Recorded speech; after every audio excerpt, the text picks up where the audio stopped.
Maintenant, dans la deuxième partie, on parle du dédoublement de la pensée.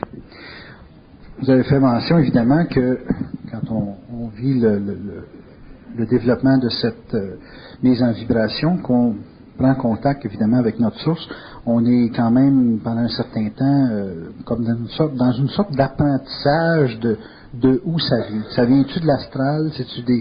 Vous avez dit que les forces astrales étaient de plus en plus puissantes. Est-ce que ces influences-là viennent de l'astral? Est-ce que c'est des pensées qui sont astralisées? Est-ce que ça vient du mental?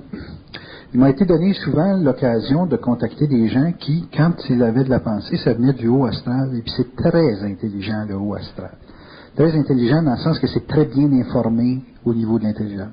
Fait que quand on traite avec cette information-là, puis que ça peut venir du plan astral ou que ça peut venir du plan mental, qu'est-ce qu'il faut avoir comme point de départ pour traiter avec des niveaux d'information qui, venant de l'astral, dans certains cas, sont très véridiques, très réels, pour identifier que ça vient de l'astral. Qu'est-ce qu'il faut là, pour voir clair là-dedans? C'est sûr que quand c'est grossier, c'est assez évident, là, mais il y a des niveaux, des fois, d'information qui sont très astralisés et qui sont très, c'est même très scientifique, très poussé, puis c'est l'astral. Qu'est-ce qu'il faut regarder?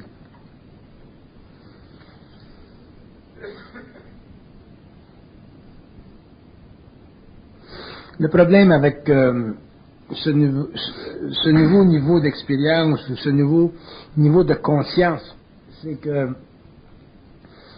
qu'on n'est pas habitué à communiquer avec l'invisible. Premièrement.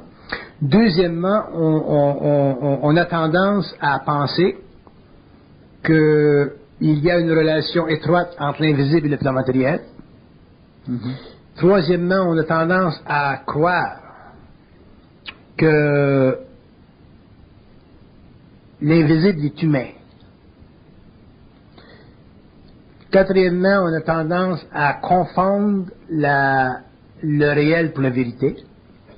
Puis on tend à chercher ou à vouloir accéder à la vérité, ce qui est une déformation psychologique du moi. Mm-hmm. Cinquièmement, il y a un apprentissage occulte qui doit se faire, c'est évident chez l'homme. Et cet apprentissage, il dépend de son niveau de maturité, et son niveau de maturité dépend des déceptions qu'il va vivre. Bon, donc, pour répondre à votre question, ce qui est le plus important de reconnaître chez nous, dans notre expérience, dite occulte ou supramentale ou psychique ou quoi que ce soit, c'est la déception. Un homme qui n'apprend pas à traiter avec la déception d'une façon intelligente, il va continuer à se faire décevoir. Un homme qui apprend à traiter avec la déception d'une façon intelligente, dans ce sens qu'il réalise que la déception, c'est simplement un manque d'ajustement entre sa conscience supérieure et sa conscience inférieure. Parce que l'homme ne vivrait pas de déception si son mental, si deux plans étaient ajustés. Donc la déception, c'est un manque d'ajustement, et avec le temps, ça s'ajuste, avec le temps, l'homme intègre, avec le temps, l'homme va bénéficier du contact télépathique. Mm-hmm. Bon, ça c'est une chose. Il y a une autre chose, c'est qu'il y a beaucoup de personnes dans le monde qui ont des contacts avec l'invisible, qui ont des contacts, d'ailleurs on entend toujours parler du phénomène de la voix ou les channels, etc. Et on est rendu à un stage dans l'évolution de l'humanité où on doit comprendre, d'ailleurs on le comprendra avec l'expérience, c'est évident, mais on doit comprendre que les morts sont des hommes. Et que les morts ne doivent pas avoir sur l'homme une ascendance. Mm-hmm. Ils ont eu une ascendance pendant l'évolution. Ils ont travaillé avec l'homme par médiumnité, qu'on regarde les Grecs ou les Égyptiens ou les Romains, etc. Donc c'est les chamans. Donc les morts ont travaillé avec les hommes depuis très longtemps. Mais l'homme doit comprendre un jour que la reformulation de son être est fondée sur la fusion de sa conscience, c'est-à-dire sur l'alliance entre le plan mental de sa conscience et le plan subjectif de sa conscience, le plan créatif de son intelligence avec le plan réflectif de son intelligence. Ça va donner à l'homme une ascendance sur l'astral, sur le monde de la mort, sur les entités qui communiquent avec l'homme et qui peuvent être très intelligentes. Pourquoi l'homme doit dominer? Pourquoi l'homme dominer? Parce que l'homme, une fois qu'il aura une conscience en fusion, il va découvrir une chose, que dans le plan mental, il existe ce que j'appelle de l'intelligence créatrice. Ou dans l'invisible, il existe une sorte d'intelligence créatrice. Sur le plan matériel, au niveau du cerveau, au niveau des réflexes, au niveau de la psychologie humaine, au niveau de l'ego, il y a une intelligence mécanique, basée sur la mémoire, basée sur la réflexion, basée sur la déduction, basée sur l'induction. Ces deux formes d'intelligence sont différentes. Et l'intelligence créative n'est pas de l'intelligence. L'intelligence créatrice, c'est une faculté, c'est une capacité intégrale, très avancée, de manipuler l'énergie de la pensée, de créer de la pensée et de l'envoyer par rayonnement vers un être qu'on appelle l'homme, qui la reçoit. Donc l'homme est le récepteur. Ces niveaux d'intelligence sont les créateurs de la pensée, donc créateurs de la forme, créateurs de l'information. Mais si l'homme n'est pas conscient de la réalité fondamentale des deux plans, à ce moment-là, il va croire que ce qu'on appelle de l'intelligence créatrice, c'est de l'intelligence.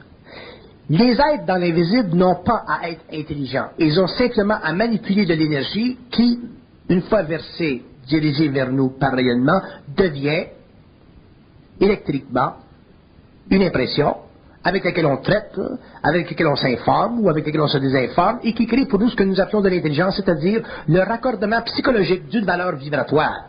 C'est ça de l'intelligence, chez l'homme. Et pour que l'homme en arrive à saisir que ce qui vient de l'invisible, c'est créatif, à un haut niveau ou à un niveau inférieur, et que ce qui est manipulé, vécu, expérimenté sur le plan psychologique de l'ego dans la matérialité, c'est réfléchi, logique, organisé, il lui faut comprendre que toute entité en dehors de la matière n'est pas régie par les lois humaines, donc n'est pas assujettie aux besoins de la corporalité. N'étant pas régie par les besoins de la corporalité, étant en dehors de la souffrance matérielle, étant en dehors des événements planétaires, ces êtres-là ont le loisir, sur le plan astral, les entités, ou dans les mondes de la lumière, ils ont le loisir simplement de manipuler l'énergie. À partir du moment où l'homme reconnaît ceci, à ce moment-là, il commence à se libérer de l'impression qu'il a que l'invisible est intelligent. Et il commence à ce moment-là à réorganiser ou à réorienter sa relation avec l'invisible sur le plan psychologique, sur le plan psychique, sur le plan de l'information. Il cesse premièrement de croire. Et il commence à reprendre ou à enlever à l'invisible le pouvoir psychologique qu'il a eu sur lui pendant l'évolution. Bon. En ne croyant pas, en détruisant les formes, en ne se laissant pas manipuler, et au cours de son évolution, en pensant subjectivement de moins en moins possible, et en étant capable de toujours contester l'information. Un homme qui n'est pas capable de contester l'information qui vient de l'invisible, ça équivaut occultement. Ça équivaut à un être sur le plan matériel qui ne serait pas capable de vérifier la valeur de sa logique. Un homme, sur le plan matériel, qui ne serait pas capable de vérifier la valeur de sa logique, donc de son intelligence, si on le regarde sur le plan occulte, l'équivalence de ceci, c'est son incapacité de contester l'information. Et l'homme apprendra que la contestation de l'information, ça fait partie des premiers pouvoirs qu'il aura sur l'invisible. Ça fera partie des premières conséquences, des premières gratifications de sa fusion. Pourquoi l'homme doit contester l'invisible? Parce que pendant l'évolution, l'homme a été un survivant Il a été un survivant pendant des siècles, pendant des millénaires. Il a été un survivant au niveau de la conscience de sa race. Il a été un survivant au niveau de la présence de sa civilisation. Il a été un survivant au niveau des déboires de sa civilisation. La race humaine a continué constamment, mais il n'a jamais réussi à se protéger contre ce que j'appelle la pensée originale. La pensée originale, c'est une pensée qui vient des sphères, à quelque niveau que ce soit, mais qui n'a pas été contestée par l'homme. Donc l'homme, sur le plan matériel, n'a aucun droit d'aimer. Il n'a aucune assise psychologique, il n'a aucun pouvoir psychique, il est absolument incapable de déterminer, par lui-même, seul, en tant qu'individu, en tant qu'homme incarné, en tant que lumière juxtaposée dans une morontialité animique qui est lui-même, il n'a aucune capacité de tester, questionner, vaincre, neutraliser une autorité quelconque. Donc, un être humain sur une planète expérimentale telle que la nôtre, qui n'a pas la capacité de questionner, dans le sens créatif du terme, l'autorité, d'ordre psychologique, psychique, informatique, et ainsi de suite, automatiquement est assujetti à l'autorité. Ça, c'est la condition évolutive, existentielle de l'homme de l'évolution, qui a été assujetti au régime spirituel, au régime religieux, au régime idéologique, comme le marxisme, socialiste, et ainsi de suite. Bon. Si on entre aujourd'hui dans une conversion avec l'invisible, donc on rentre en relation avec des intelligences qu'on ne voit pas en général, mais qui sont là, par manifestation, ça devient très très important pour l'homme de voir, de concevoir et de réaliser que sa relation avec ces mondes-là est beaucoup plus importante que sa relation avec le monde matériel. Parce que l'homme peut être facilement détruit par des forces occultes, alors que sur le plan matériel, la destruction qu'il peut subir à cause des forces psychologiques de sa civilisation, c'est une destruction qui est relative, qui est techniquement pas grave, parce qu'il peut toujours s'en sortir. Si tu n'aimes pas le communisme, tu peux aller aux États-Unis vivre le capitalisme. Si tu n'aimes pas la religion, tu peux devenir athée. C'est bon, ça. Mais quand un homme est en contact avec l'invisible, avec des entités, et j'utilise le terme entité dans un sens très large, autrement dit que ce soit des morts ou que ce soit des êtres de lumière, pour moi c'est la même chose. Parce que pour moi, le contact entre l'homme et l'invisible institue dans sa conscience ce que j'appelle institue dans sa conscience ce que j'appelle la présomption du moi. Un être qui communique avec l'invisible, il vit la présomption de son moi. Quand tu es inconscient, tu ne vis pas la présomption de ton moi. Tu es dans ton moi. Tu as l'impression d'être dans ton moi. Mais quand tu es en contact avec l'invisible, là, tu commences à vivre la présomption de ton moi. Et la preuve, c'est que les gens qui viennent en contact avec l'invisible se posent la première question au début. Pourquoi moi? Ils vont dire, pourquoi moi? Pourquoi moi je vis un contact? Et si vous regardez l'histoire des initiés, ils ont tous vécu ça. Et cette question, elle est venue. Pourquoi moi? Pourquoi pas lui? Pourquoi pas lui? Pourquoi moi? Et cette question fondamentale du pourquoi moi, qui relève de la présomption du moi, c'est très important parce que si la réponse n'est pas bien faite, si la réponse n'est pas bien répondue, à ce moment-là, il y aura chez l'homme un état de conscience schizophrénique. Pourquoi? Parce qu'on va créer en lui, on va projeter en lui une valeur expérientielle religieuse. Okay. On va dire, bon, ben, toi tu es le Messie, toi tu es Jean-Baptiste, toi tu es grand, toi tu es ceci, toi tu es cela. Et à partir du moment où l'homme se fait dire qu'il est grand, il est réellement dans la merde.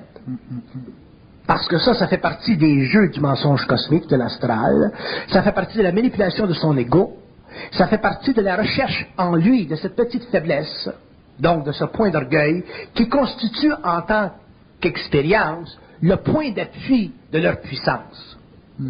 Donc, si un homme est en contact réellement avec ce qu'on appelle des plans de lumière, des intelligences réellement en dehors de l'incarnation, qui n'ont jamais eu d'expérience d'incarnation, des êtres qui sont réellement des êtres de lumière, qu'on peut appeler des ajusteurs de pensée, ainsi de suite, pour le temps présent, à ce moment-là, les réponses qu'il aura de ces temps-là, ce sont des réponses intelligentes. On dira de lui, on dira, bon, ben, s'il demande, ben, pourquoi moi, on dira, ben, pourquoi pas. Il y a une différence entre pourquoi pas C'est très bas. Et l'autre réponse qui dirait, bon, parce que tu es grand, parce que tu es un messie, parce que tu es un initié, ou parce que tu es... Bon, tout ça, là. Donc aujourd'hui, à la fin du XXe siècle, l'homme, qu'il soit de l'Orient ou qu'il soit de l'Occident, n'a aucune protection contre l'invisible, excepté les quelques lignes de pensée, les quelques principes qui ont été intégrés dans une science depuis que la fusion existe en 69. Donc l'homme n'a réellement pas de protection contre l'invisible parce que la science, elle est trop comprimée, elle n'est pas répandue dans le monde, elle est réellement comprimée dans des lieux spécifiques. Mais avec le temps, cette science-là grandira et l'homme accédera à ces informations-là. Et une fois qu'il accédera à ces informations-là, il commencera à mettre de côté la présomption de son moi. Et une fois qu'il met de côté la présomption de son moi, à ce moment-là, il commence à communiquer par télépathie. Et c'est à ce moment-là qu'il doit mettre de côté les fameux mécanismes psychologiques de son ego évolutif qui ont servi de sécurité pour lui sur le plan psychologique. C'est la croyance. C'est pour ça que je dis... ce que nous considérons, nous les hommes, les mortels, comme de l'intelligence, ça ne fait pas partie des sphères. Donc nous devons faire une séparation. Non pas une séparation dans le sens que nous refusons, ou dans le sens que nous mettons de côté, mais dans le sens que nous devons comprendre que ce qui est en haut et régi par des lois en haut, et ce qui est en bas et régi par des lois en bas, et un jour, on devra mettre de côté l'adage ésotérique très très ancien qui dit que ce qui est en haut est en bas. Ce qui est en haut n'est pas en bas. Il faudra un jour que nous mettions de côté ceci, que nous recusions ceci d'une façon intégrale, parce que ce qui est en haut n'est pas en bas. La preuve, c'est que si vous avez contact avec l'invisible, avec le plan mental, si on pouvait dire réellement ce qui est en haut est en bas, nous aurions le droit, en tant qu'hommes, sur la Terre, de déchiffrer le temps. C'est-à-dire que nous aurions le droit, sur la Terre, d'avoir une totale connaissance du futur. Donc, un homme qui irait, par exemple, je ne sais pas moi, à Blue Bonnet, bon, qui dirait, bon ben, quel cheval qui rentre? On dirait, cheval numéro 7. Cheval numéro 7, le gars prend son 5 cents, s'il met sur le cheval numéro 7, ça y fait son 17. Les lois cosmiques empêchent ceci. Pourquoi? Les lois cosmiques empêchent ceci parce que ce qui est en haut et ce qui est en bas, et les deux mondes ne se reconnaissent pas. L'invisible mental, l'invisible astral ne reconnaît pas le plan humain. Non pas parce que le plan humain est sans valeur, mais ne reconnaît pas parce qu'ils ne peuvent pas transmettre sur le plan matériel l'information qu'ils ont parce qu'ils sont en dehors du temps psychologique de l'ego. Et ils détruiraient totalement les fondations de la civilisation. Ça, c'est officiel. Bon. Donc, il faut que nous sachions ceci. Il est évident que l'homme a énormément et aura énormément de choses à dire sur l'invisible, comme il n'a jamais dit. L'homme écrira plus que Shakespeare a écrit sur l'invisible. Et l'homme aura une compréhension totale de l'invisible, de la mort et des plans de la lumière. Mais pour ceci, il faut qu'il conteste. S'il n'apprend pas à contester, à ce moment-là, il se soumet à la loi de ce qui est en haut et en bas. Et à ce moment-là, il spiritualise sa conscience et il vit d'espoir. En vivant d'espoir par rapport à l'invisible, il est totalement fini parce que l'invisible ne reconnaîtra jamais, ne voudra jamais que l'homme établisse sur la terre, sur le plan matériel, la prépondérance de son savoir. Quand je parle de prépondérance de son savoir, je veux dire que l'invisible ne voudra jamais servir l'homme complètement, tant qu'il est dans la matière.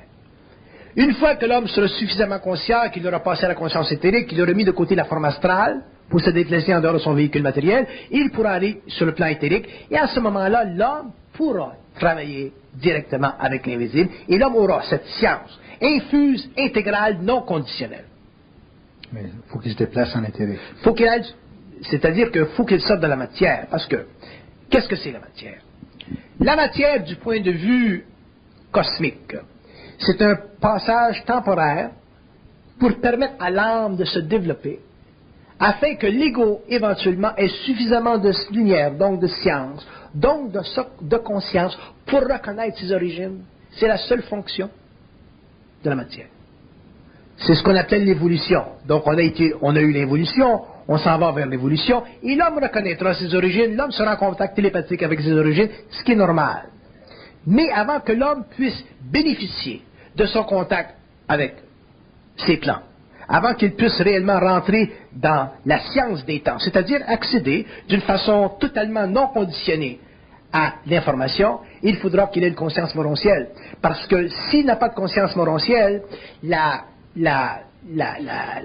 son champ d'énergie est astral. Donc, il demeure un être incarné. Donc, un être incarné, c'est un être qui est fait à la fois d'esprit et d'âme. C'est un être qui est fait de mémoire et de puissance. Mais l'esprit, donc la puissance, ne peut pas partager avec l'âme les royaumes, donc les architectures du mental. Pourquoi? Parce qu'elles sont trop vastes. Pourquoi? Parce qu'elles déstabiliseraient la vie. Pourquoi? Imaginez-vous, je donne un exemple simpliste.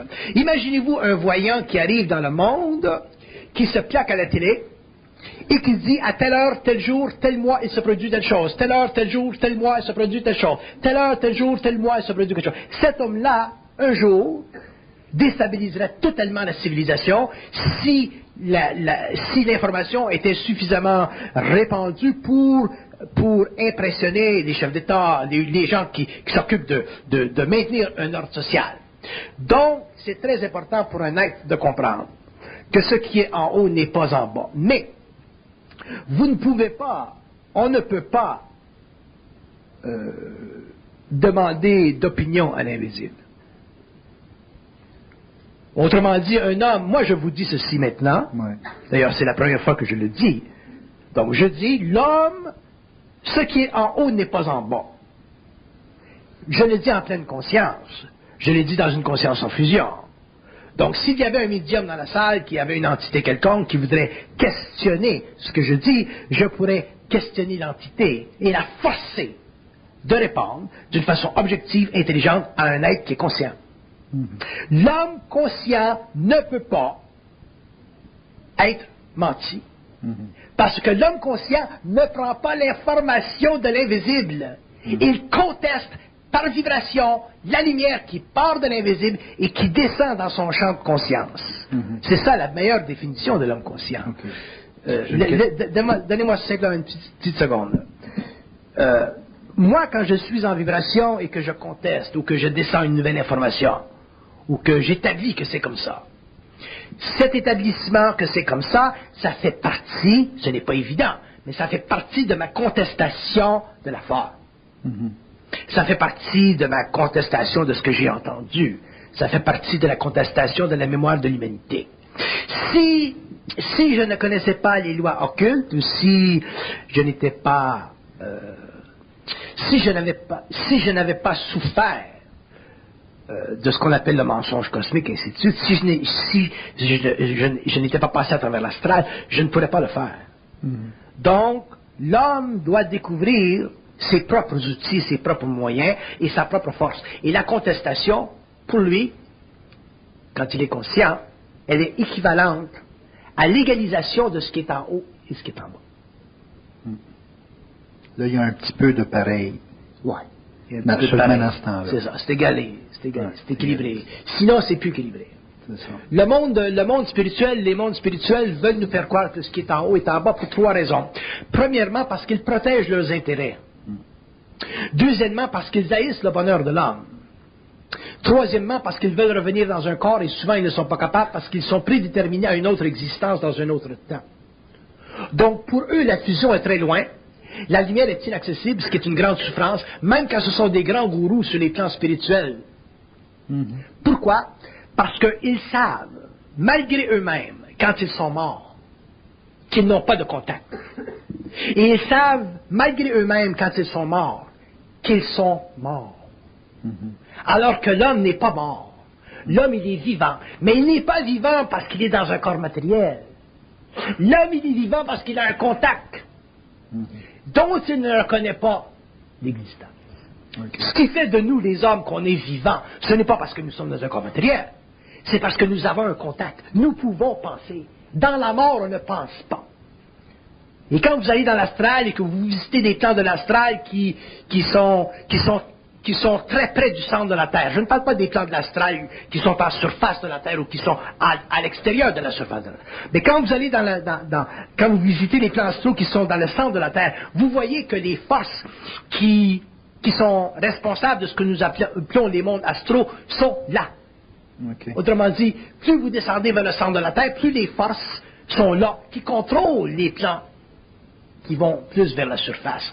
Et quand vous venez en contact avec ces forces, que vous les regardez, que vous communiquez avec elles, vous voyez que ces forces sont des forces qui sont à la fois faites de lumière et de noirceur.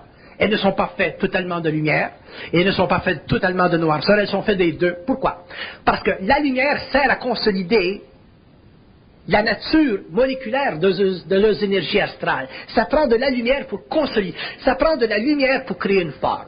La lumière, c'est une énergie qui amène ensemble, Okay. qui maintient. La noirceur disperse, fracture. Okay. Mais ces êtres-là ont une lumière qui sert simplement à la consolidation de leur forme, mais qui ne leur donne pas d'intelligence. Et la noirceur, ce que nous appelons la noirceur, donc l'absence de lumière, donc les ténèbres, c'est une autre énergie invisible, renversée, qui sert à leur donner, à leur créer un espace. Donc, le noir leur crée un espace. Et lorsqu'ils viennent en contact avec des hommes qui ont une certaine conscience, soit à travers la parole ou soit sur les plans, et ainsi de suite, la lumière de l'homme est suffisamment grande pour descendre jusque dans le fond de ces plans et mettre ces mondes en vibration. Donc, ils se créent dans leur monde une révolte. Et lorsque ces êtres-là sont en révolte, parce qu'ils ne peuvent pas comprendre complètement ce qu'il se passe, ils envoient par vibration dans les plans plus subtils, jusqu'à la surface, et même à l'extérieur de la surface de la Terre, ils envoient des ondes qui frappent ce qu'on appelle le monde des âmes, et le monde des âmes les plus évolués. Et ces ondes-là, qui frappent le monde des âmes, servent à créer dans les âmes, dans l'âme qui est morte, désincarnée, l'impression de vitalité. L'impression de vitalité. Oui, une âme, c'est là que l'âme a... Autrement dit, quand le centre de la Terre tremble, quand il y a atteinte à l'autorité, au pouvoir de ces forces, il crée une vibration, et c'est comme ça que les âmes sentent qu'ils vivent. Et plus ça va mal sur une planète, surtout comme la nôtre, mieux ça va dans le monde des âmes. Parce qu'ils vivent. OK. Ils vivent. Et lorsqu'il vient un temps, pour une raison ou une autre, où il y a une évolution de conscience, où il y a une nouvelle science, où il y a une intégration de la lumière, où il y a une descente de la lumière sur le plan matériel, pour passer d'un cycle, un ancien cycle à un nouveau cycle, à ce moment-là, il y a une lutte profonde, puissante, sur ces plans-là, et c'est pour ça que l'astral, ce que j'appelle l'astral, va devenir très très puissant au cours des générations à venir. Pourquoi? Parce que le pouvoir ne se donne jamais. Il s'arrache, mais il ne se donne jamais. Un être qui est dans la lumière n'a pas de pouvoir. Donc, donner le pouvoir, prendre le pouvoir, pour lui c'est totalement secondaire. Un être qui est conscient n'a pas de pouvoir, il n'est pas intéressé au pouvoir. Mais un être qui a besoin d'identité, que ce soit sur le plan de l'âme qui est morte, ou que ce soit sur le plan de l'ego qui est incarné, ou que ce soit sur le plan de ces intelligences-là, qui sont réellement emprisonnées dans des plans extrêmement bas, mais puissants, à ce moment-là, le pouvoir devient pour ces êtres-là une sorte d'identité, une sorte de façon pour eux de se manifester. Et c'est pour ça que c'est dangereux, le pouvoir. Le pouvoir, il n'est pas dangereux en tant que tel, en tant que dynamisation d'une vibration. Il est dangereux dans le sens qu'il est toujours raccordé à une identité qui est fausse. Donc, automatiquement, par ricochet, il va créer, par intelligence ou par non-intelligence, il va créer de la souffrance. Le pouvoir crée toujours de la souffrance. Pendant l'évolution, le pouvoir, à différents niveaux, que ce fût un pouvoir occulte ou ésotérique ou religieux ou idéologique, et ainsi de suite, le pouvoir a créé beaucoup de souffrance et c'est pour ça que l'homme n'est pas d'identité. Et dans l'évolution, le pouvoir va être totalement rejeté chez l'homme. Donc, quand je dis que l'homme, une des premières choses que l'homme apprendra dans l'évolution, dans la restructuration de son moi, dans le développement de sa conscience intégrale, dans l'élimination de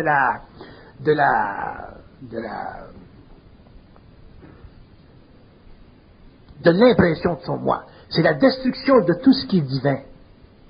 Parce que la divinité, ce que nous appelons dans l'évolution la divinité, c'est l'abrogation d'un droit. C'est l'abrogation d'un droit. Et l'homme se laisse abroger dans un droit. Pourquoi? Parce qu'il n'a pas d'autorité.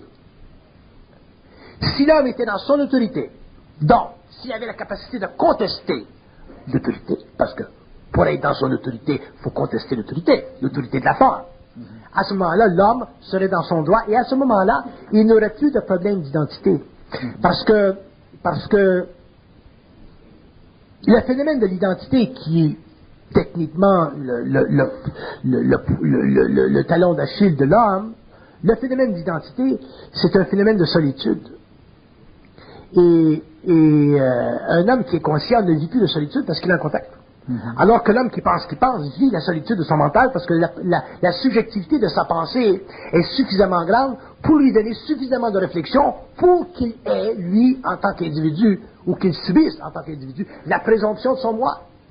Donc, si vous présumez que vous avez un moi, vous présumez être quelque chose qui est déjà illimité, alors que si vous ne présumez pas être un moi, vous vous laissez totalement ouvert à une plus grande mesure d'être-té. Bon, qu'on peut appeler une conscience universelle, qu'on peut appeler une conscience intégrale, qu'on peut appeler une fusion. C'est pas important, le mot. À ce moment-là, vous ne subissez plus, en tant qu'individu, le problème de l'identité, vous ne recherchez plus le pouvoir, et vous avez fait votre travail, dans ce sens que vous avez appris à contester, sur les plans subtils, l'autorité des femmes, qui, dépendant de votre expérience spirituelle, dépendant de votre niveau psychologique, a constitué pour vous le plus haut plateau de votre recherche. L'individu qui ne présume pas au niveau du moi, sa tendance, normalement, c'est d'aller à penser qu'il est rien. Ok, ça c'est intéressant. Ok, c'est très intéressant. Comment on peut contester une force qui, en soi, nous apparaît supérieure quand on n'est rien? Ok. Ne pas présumer son moi, ça ne veut pas dire l'abolir. Ne pas présumer son moi, ça veut dire savoir, reconnaître, contempler qu'il est une plus grande mesure de ce que nous pouvons le présumer de lui. Je veux dire qu'on présume toujours en relation avec un conditionnement. Comment voulez-vous présumer un moi qui est à votre pleine mesure si la présomption, elle est fausse, à partir du point de vue occulte? Je dis, l'homme pense qu'il pense. Oui. À partir du moment où je dis que l'homme pense qu'il pense, j'enlève à l'homme le droit de présumer son moi. Et je lui dis, bon, mais écoute, mets ça de côté pour le moment, cette présomption de ton moi qui pense, et je te ferai découvrir un autre moi, qui ne pense pas, mais qui a une plus grande mesure de ton être-té. Bon. Donc, mais si on ne dit pas ceci à l'homme, si on ne fait pas reconnaître à l'homme l'illusion de la présomption de son moi, à ce moment-là, on l'affranchit de sa puissance et on le plonge, on le fixe dans ce qu'on peut appeler une conscience amorphe, une conscience qui n'est pas électrifiée, une conscience qui n'a pas de puissance, une conscience qui n'a pas d'autorité. Et l'homme doit un jour, et il devra un jour, d'ailleurs il le fera, ça fait partie de l'évolution, il devra reprendre son autorité. Mais reprendre son autorité, ça ne veut pas dire bafouer les ordres. Reprendre son autorité, c'est par rapport c'est entre nous et l'invisible, ça n'a rien à voir avec les hommes. L'homme reprendra son autorité intérieure, occulte, ainsi de suite. Et à partir du moment où il reprendra son autorité occulte, il aura une conscience très avancée, il sera dans un état de conscience avancé, un état de conscience en fusion. Il aura dépassé le stage psychologique de la pensée, il aura compris le mystère de la pensée, l'origine, et il saura, à cause de son expérience et de son développement, comment traiter avec l'occulte, avec l'invisible. Et à ce moment-là, nous ne parlerons plus d'occulte, parce que parler d'occulte, c'est diviser la vie en deux. C'est l'invisible, le matériel, ce qui est là, ce qui est pas là. Et ça, c'est une illusion, parce que l'homme est réellement un tout, il est fait de plusieurs plans à la fois. Alors, est-ce que vous diriez que la présomption du moi vient du fait que les gens se donnent une mesure, et puis quand vous dites qu'on est en relation avec l'invisible, c'est comme si on était sans mesure, en ce sens qu'on a accès à pas de mesure. Et en n'étant pas de mesure, on a accès à tout. mais on ne peut pas avoir accès à tout si on passe son temps à chercher une mesure. Ouais. Bon, la présomption du moi, ça fait partie de l'incarnation. Donc, ça fait partie du contact entre l'homme et la matière et son incapacité de vivre une communication télépathique avec des circuits universels. À partir du moment où il passe de l'évolution à l'évolution, que les circuits s'ouvrent, il ne peut plus vivre la présomption du moi parce que déjà, il est télépathique. Donc, il a une conscience il a une conscience habitée, dans ce sens qu'il peut parler à quelqu'un. Quel que soit ce quelqu'un. Ne regardons pas que ce soit astral, que ce soit mental, mais il parle à quelqu'un. Donc, à partir du moment où l'homme parle à quelqu'un, il devient très conscient que la présomption de son moi, qui fait partie de l'évolution, qui fait partie de son endormitoire, ne peut plus coexister avec cette nouvelle réalité.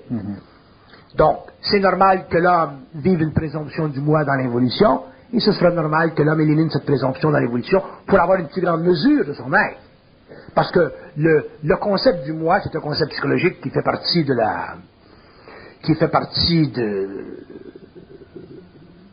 du développement de l'individualité inconsciente, donc de la personnalité fictive. C'est un affront à sa totale réalité, parce qu'il n'y a aucune puissance là-dedans. C'est limité. C'est limité, parce que c'est fait déjà de crainte. C'est fait de crainte. La preuve que l'homme vit une crainte, ou de la crainte, c'est parce que l'homme n'est pas capable de contester l'autorité. Quand je parle de l'autorité, je parle de l'autorité occulte. Si l'homme était capable de contester l'autorité occulte, autrement dit, contester les formes dans sa conscience mentale, l'homme n'aurait aucune crainte sur le plan matériel. Parce qu'à ce moment-là, les sens s'ouvriraient, les canaux se feraient, et il aurait accès à comprendre ce qu'est la mort, ce qu'est la maladie, ce qu'est la vie, ce qu'est ci, ce qu'est ça. Bon, du point de vue que vous l'expliquez, c'est extraordinaire. Du point de vue de la relation qu'on a, nous, avec les gens, si on arrive sans mesure, ils ne savent pas comment nous prendre. Si on arrive avec une mesure, dans le sens qu'on se donne un statut, qu'on s'identifie à des critères physiques, matériels, sociaux, là, ils peuvent négocier avec nous. Est-ce qu'il y a une bonne partie de notre vie qui peut se vivre normalement si on est sans mesure, dans le sens que si on est en contact avec cette source-là, est-ce que la matière ne devient pas trop étroite, trop limitative, trop complexe à vivre vis-à-vis des relations humaines ou qui deviennent inconscientes? Oui. Bon, c'est là le développement de la maturité. Vous ne pouvez pas, l'homme ne peut pas passer d'une présomption du moi à une non-présomption du moi sans vivre un choc, un réajustement. C'est pourquoi nous disons, l'homme doit, le plus vite possible, réellement écouter ou aller chercher les principes de ceux qui ont vécu une expérience et se greffer au matériel. Vivre sa vie normale comme s'il n'avait jamais entendu parler de ces choses. L'homme ne devrait pas altérer sa vie. Elle va s'altérer et nous. Oui, ça c'est évident. Les gens qui disent, moi je veux me spiritualiser, moi je veux évoluer. La première chose qu'ils finissent, c'est dans une grande bâtisse. Alors que si le type disait, moi je continue de travailler, je vais à la chasse. Quand je n'ai plus la vibration pour aller à la chasse, je n'ai plus à la chasse. Je travaille, j'ai des enfants, je fais l'amour, je vis. Si l'homme pouvait réellement rester attaché à ces... Mais c'est pas ce qui se passe, parce que en se spiritualisant, il développe une autre présomption. Il développe la présomption de devenir grand. Il développe la présomption de devenir conscient. Il développe la présomption de devenir occulte. Supérieur à quelque chose. Supérieur, whatever. Et en faisant ceci, il se coupe de la matière. Et c'est là qu'il se met en danger. Et puis l'autre groupe, là, on voit des cercles qui ne se coupent pas de la matière, eux autres. Ça, c'est l'envers. Oui. C'est l'envers. Mais toujours avec le même principe. Mais ça revient toujours au même principe. Donc, comment ne pas réfléchir? Vous ne pouvez pas ne pas réfléchir. Non, mais Bernard, on a un contact. On envoie, je ne donnerai pas de nom, là, mais il y a un paquet de sectes au Québec, là, où les gens disent avoir eu des contacts avec des extraterrestres, puis avoir eu des contacts avec quelque chose. Ils ont toujours eu un contact avec quelque chose. Puis là, ils infusent ça dans un environnement, puis ils développent autour de cette conscience du contact là, qu'ils ont eu, là, ils développent une sorte de groupe ou de secte, finalement, là, qui vise à vivre ça. Qui cherchent à vivre ça. Okay? Donc, le climat de cette dynamique mentale-là les amène toujours à chercher un pouvoir matériel, en quelque part. Il y a toujours ça qui pend au bout du nez des gens qui ont ce contact-là. Parce que tu peux pas négocier de l'abstrait, mais tu peux négocier de la croyance, de la promesse, des choses du genre. C'est rare de voir des gens qui nous promettent rien avec les nouvelles sciences. On est toujours avec une promesse d'un avenir ou d'un en dehors de la matière qui va être meilleur que.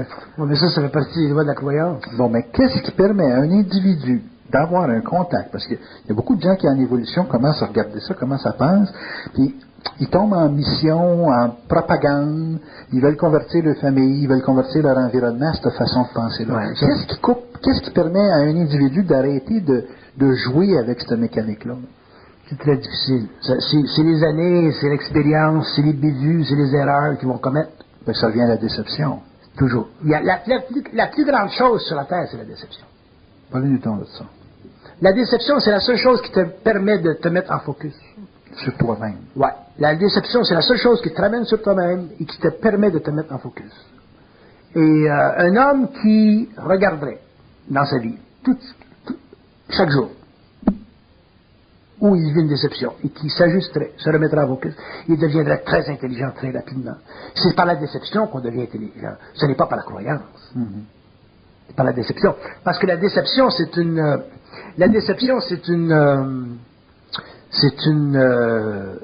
viol de notre intelligence. Dans quel sens? C'est un viol. C'est une manipulation, c'est un viol. C'est une manipulation. Okay. Que ce soit fait de l'invisible, que ce soit fait par les hommes. La déception, c'est un viol de notre intelligence. C'est une attaque contre notre intégralité territoriale. Mm-hmm. Donc, un homme qui vit de la déception et qui se met en focus d'une façon objective, il deviendrait très, très intelligent très rapidement. Mais c'est pas ça qui se passe, parce que quand on vit de la déception, on est très lent à la reconnaître. On est lent à la reconnaître. Reconnaître quoi exactement, la déception? On est lent à reconnaître que la déception, c'est un indice, c'est un danger sign, it's a red flag, qui, si on le regarde et qu'on se met en focus, nous ajuste, nous enligne tout de suite. C'est extraordinaire la déception. Moi, je vis par la déception. Si vous dites, si vous dites, quelle sorte de vie vous avez une vie agréable, monsieur Bernard, vous avez une vie bien, je vais vous dire, j'ai une vie qui est bien dans la mesure où, si je vis une déception, je m'enligne. Et je vais vivre de la déception jusqu'à ce que je finisse. Mm-hmm. Parce que la déception, ça fait partie des lois planétaires. Vous savez Murphy, ce fameux bonhomme Murphy, Joseph Murphy, qui disait, if something's going to go wrong, it's going to go wrong. Mm-hmm. Si quelque chose doit aller mal, ça va aller mal. Mm-hmm. Même, on le dit souvent, c'est la loi de Murphy. Ouais. Vous allez chez Steinberg, vous venez pour ouvrir une porte. Sur une porte, c'est marqué ouvert, l'autre porte, c'est marqué poussé. Vous allez pousser. Vous allez aller dans la mauvaise porte. Mm-hmm. Vous avez remarqué ça? C'est marqué ouvert d'un côté, poussé de l'autre. Tu ouvres au lieu de pousser. Tu frappes le nez dans la porte. C'est ça. Toujours la déception. La déception, c'est l'engramme de l'esprit à travers l'âme pour la faire évoluer. Il n'y a rien qui fait évoluer comme la déception. Mais les hommes ne vivent pas la déception de cette façon-là parce qu'ils ont la présomption de son moi, de leur moi.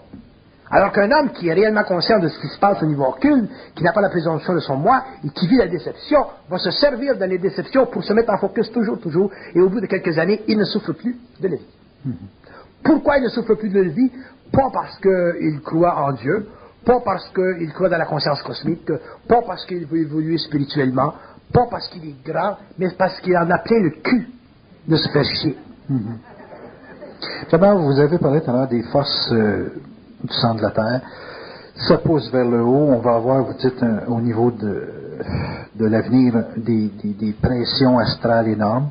Donc, on peut s'attendre à beaucoup de déceptions sous différentes formes. Un individu conscient de ces influences-là, autant sur sa personne ou dans sa personne, parce qu'on les vibre aussi, ces états-là. Là. Si ça vient, ces vibrations-là, on les ramasse personnellement. Qu'est-ce qu'on a comme outil pour limiter l'influence de ces vibrations-là? Si ce n'est pas nous autres qui pensent, il y a juste la lumière qui se sert de notre corps pour vivre le combat avec ces vibrations-là. Nous autres, on n'est ni plus ni moins que le terrain de combat des forces de lumière contre les forces des ténèbres, finalement. Qu'est-ce qu'on a, nous autres, là, pour dire, wow, c'est assez les deux bords? Là. On a une capacité de toujours se mettre en focus. On a une capacité de toujours réorganiser notre vie. Vous savez, ce que j'avais dit dans une conférence dernièrement, je faisais une distinction entre la décision et le choix. Oui. Et je disais, l'homme, sur le plan matériel, il fait des choix. Mm-hmm. Et il pense qu'il prend des décisions. Mm-hmm. C'est très rare qu'on prenne une décision dans la vie. On fait beaucoup de choix Quand un homme prend une décision, il altère sa vie, il change sa vie. Il se met sur un autre track. C'est ça, prendre une décision. Et ça fait partie de la descente de l'énergie sur les plans inférieurs. Donc, une décision, c'est toujours intelligent. Un choix, ce n'est pas toujours intelligent. Ça fait partie de l'expérience de l'âme. Et plus l'homme va devenir conscient des subtilités de sa conscience, il va voir que à tous les 2, 3, 4, 5 ans, il est obligé de prendre une décision. Je vais vous donner un exemple. Moi, je suis quand même un homme qui a un certain aise financier. Bon. J'aime les choses qui sont belles. Bon, c'est pas tellement terrible. Mais je me suis appelé, et j'ai des cartes de crédit. Et je les ai depuis des années, les cartes de crédit. Et aujourd'hui, j'ai parlé à ma femme, j'ai regardé mon état de compte, et j'ai dit, bon, ben, c'est fini les cartes de crédit. Tout coupé. Je suis un homme qui a 56 ans, qui a une capacité de prendre des décisions, de grande volonté, et j'ai décidé aujourd'hui de mettre de côté les cartes de crédit. Après des années, on l'a regardé, mais on n'avait pas la vibration pour mettre de côté les cartes de crédit. Je l'ai eu aujourd'hui, la vibration. Donc aujourd'hui, j'ai pris la décision de prendre. Si je l'avais fait avant, ça aurait été un choix. Donc si j'avais fait avant, j'aurais mis la carte de crédit dans le tiroir, j'aurais sorti la carte de crédit, j'aurais remis dans le tiroir. Tandis qu'aujourd'hui, je me suis exorcisé de ma carte de crédit. C'est fini. C'est fini. Il n'y aurait plus jamais de l'art pour la carte de crédit. Ça, c'est comme la même chose quand j'ai arrêté de fumer. J'ai arrêté de fumer, c'est fini. C'est comme si j'avais jamais fumé. Bon, la même chose pour la carte de crédit. Donc aujourd'hui, j'ai pris une grande décision. C'est une décision. Ça ne vient pas de mon ego, de mon moi. Ça fait partie de la descente de cette énergie-là. Et l'homme doit comprendre ceci, que dans la vie, il y a des décisions. Et tu ne peux pas prendre de décision avant le temps. Tu peux te faire chier pendant 10 ans avec des cartes de crédit. La décision, elle vient à un certain moment dans ta vie. Mais le choix peut venir plusieurs fois dans ta vie. Et il va falloir un jour que l'homme fasse la différence entre la décision et le choix. La décision, c'est toujours intelligent, ça vient d'ailleurs. Le choix, ça vient de toi, ça fait partie de toi, ça fait partie de l'âme. C'est pour te relaxer. Alors que la décision, c'est pour te libérer. Donc la décision, c'est plus mental. La décision, elle est totalement mentale. Totalement mentale. C'est pour arrêter une souffrance. C'est pour arrêter un désordre organisé. Un désordre organisé. Oui. Ça veut dire que tous les choix qu'on fait, on les fait pour une sorte de satisfaction égoïque. On les fait toujours pour une sorte de satisfaction égoïque. Et aussi, on a des paramètres, on a des... Bon, je peux dire, bon, je vais la garder un petit peu plus longtemps, je ne suis pas dans la rue. Alors que la décision, elle est finale. Vous parlez d'une finalité, une décision, c'est une finalité. S'il n'y a pas de finalité dans une décision, ce n'est pas une décision que vous avez faite, c'est un choix. Donc, quand vous prenez une décision, votre vie, le lendemain, ne peut plus et ne doit plus et ne sera plus la même par rapport à cette décision-là. Bon, mais quand vous faites une décision, vous avez arrêté de fumer, ça avait des conséquences sur votre physique. Quand, là, vous allez arrêter de travailler avec une carte de crédit, ça a aussi des conséquences sur votre vie matérielle. Voilà. Dans le sens que ça rapporte au présent tous vos choix futurs en termes de consommation. Et ça, quand vous prenez une décision, vous ne pensez pas à tout ça. Non. Vous prenez une c'est décision. vibratoire. C'est ça. Décision. Bon, ça c'est important parce que pour les gens qui vivent le choix, eux autres, ils vivent ça en termes de calcul des conséquences. Ils sont comptables là-dessus. Alors que là, quand vous parlez d'une décision, il n'y a pas de comptabilité qui se fait sur l'avenir. Non. C'est mental. Donc, vous décidez sur une condition de vie. Dans une décision, vous n'avez pas le choix, il faut que vous le fassiez. Il n'y a pas de choix dans une décision.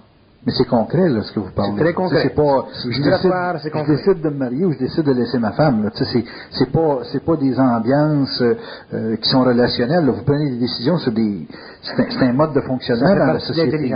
Dans notre société, une carte de crédit, c'est, quelqu'un qui n'a pas ça, c'est un handicap. Oui. Comme décider de ne pas avoir d'assurance sur sa maison, c'est des grosses décisions. Voilà. La certitude, elle vient faut l'avoir, hein. Que ce soit sûr. Ouais. C'est intéressant, ce sûr-là, parce que de la façon qu'on parle de sûr, ça a l'air juste informatif pour pouvoir évaluer une situation. Mais vous, c'est pas ça. Quand c'est sûr, ça agit. Il y a une action qui se pose. Ouais. Je vais vous donner une définition intéressante du sûr. Être sûr, ça veut dire être sûr de perdre et ne pas en souffrir. Ah, c'est intéressant, ça. Si vous êtes sûr de perdre et que vous n'en souffrez pas, vous êtes sûr. Ça, c'est une bonne définition. C'est la première fois que je l'entends, celle-là.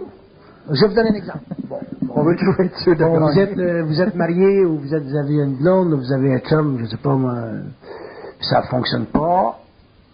Ça ne fonctionne pas. Mais vous aimez, parce qu'il y a des émotions, il y a la nature animale, vous ne voulez pas être seul, papa. Mais être sûr qu'il faut que ce soit une décision, il faut que vous soyez sûr de perdre. Vous perdez cette personne-là. Mais, qu'est-ce que j'ai dit? C'est bon. Vous n'en souffrez pas. Vous n'en souffrez pas. Oui. Si vous perdez et vous n'en souffrez pas, vous êtes sûr d'être sûr. Si vous perdez et vous en souffrez, vous n'êtes pas sûr d'être sûr. C'est bon. Donc, si je mets de côté mes cartes de crédit et que j'en souffre, je ne suis pas sûr.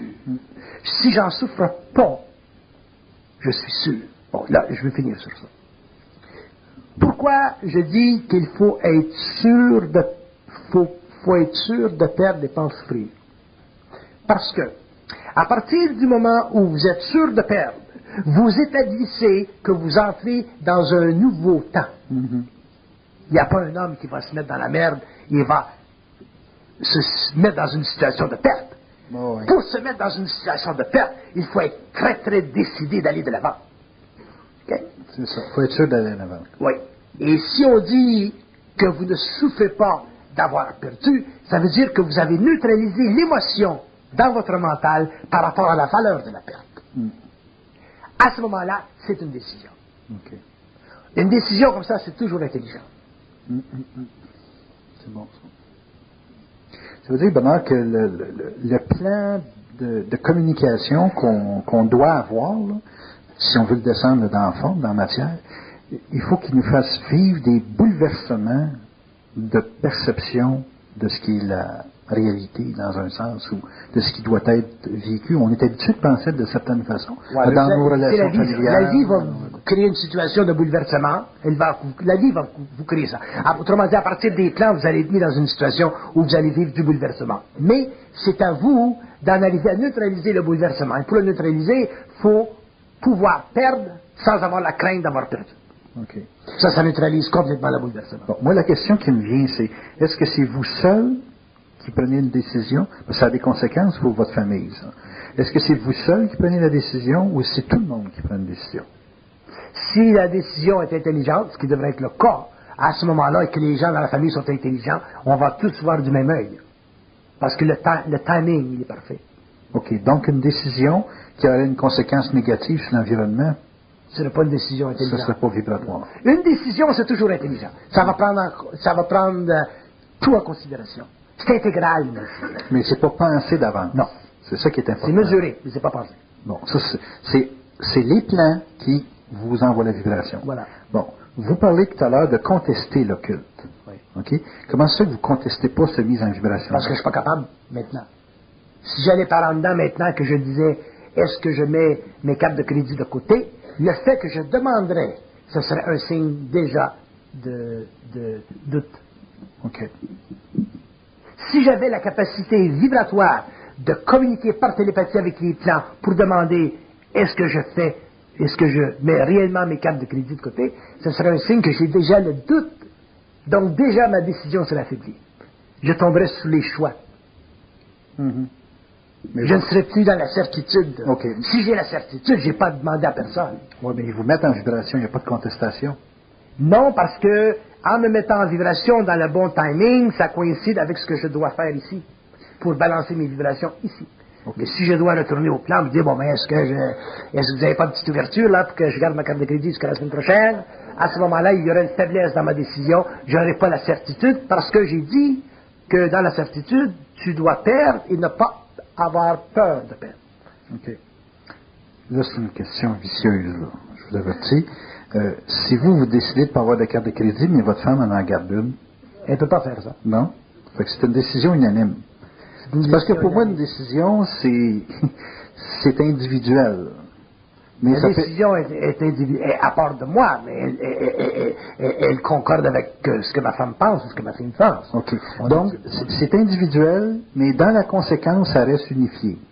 C'est individuel, dans la conséquence, ça reste unifié. Mais si j'avais pris la même décision il y a 2 mois, ma femme m'aurait capoté, elle aurait dit, ah ben non, le carte de crédit. Ouais. OK. Bon, mais Le timing, il y a un timing. OK. Donc, ce que vous dites là, c'est que si vous êtes mis en vibration puis que vous contestez pas la vibration, ça veut dire que c'est pas contestable dans le canal de l'autre. C'est ça. OK. Donc, tout le monde est mis en vibration. Voilà. OK. Bon, ça, c'est intéressant de voir que finalement, quand on conteste les plans, que ce soit d'ordre astral ou d'ordre mental, cette contestation-là vient du fait qu'on n'est pas dans le timing des forces. Voilà. C'est ça? Voilà. Donc, vous, quand vous dites c'est important de contester les forces, c'est pour mettre les forces à notre rythme. C'est ça. Pour les amener sur le contrôle. Pour qu'elles nous servent. Créativement. OK, bon. C'est sur cet aspect-là. Comment un élément supérieur peut nous servir? Un élément supérieur nous sert en créant une condition intelligente suffisamment développée pour que l'ego n'ait pas à contester. Ah, ça c'est... Hein? Vous êtes vraiment intelligent. Est-ce qu'on pourrait dire que nous, en tant qu'individus, on est comme des ordinateurs pour eux? Nous sommes des ordinateurs. Puis eux autres sont au clavier. Voilà. Bon, mais là, comment nous, en tant qu'ordinateurs, on peut devenir... On peut dire des maîtres à penser pour celui qui est au clavier? On devient, pour ceux qui sont au clavier, des contrôleurs de leur passé. Des correcteurs orthographiques, quoi? On contrôle leur passé. Un homme conscient contrôle le passé évolutif des hiérarchies cosmiques. Le passé ou le passé? Le passé. Le passé. Eux autres contrôlent notre avenir, nous contrôlons leur passé. Eux contrôlent notre avenir. Ouais. C'est pour ça que nous ne connaissons pas notre avenir. Ils contrôlent notre avenir. Okay. Nous contrôlons leur passé. Fait qu'on fait la gestion de leur... Je vais vous donner des exemples, parce qu'il y a, je peux définir à différents niveaux le passé. Qu'est-ce que c'est le passé et l'avenir? Surtout pour les autres. Hein? Ouais. Le passé, c'est la réorganisation psychique d'un moi en fonction de l'âme qui distribue dans les sphères le principe universel de l'intelligence. C'est ça le passé. Autrement dit, le passé en tant que tel n'existe pas s'il n'y a pas d'intelligence pour récupérer les erreurs. Donc le passé, sous l'état cosmique, c'est la valorisation instantanée d'un futur, mais qui n'est pas enregistré dans la conscience de l'homme. Okay. Mais qui est enregistré dans leur conscience à eux. Donc l'homme, le rôle de l'homme au cours de l'évolution, ce sera de redéfinir la perfection. Le problème avec les êtres de lumière, c'est qu'ils sont arrivés à un niveau de perfection tellement développé. Donc, ils sont arrivés à un passé tellement grand. C'est ça la perfection. La perfection, c'est équivalent à un grand passé. Plus vous avez de grands passés, plus vous avez de perfection, parce que vous avez tellement d'expérience.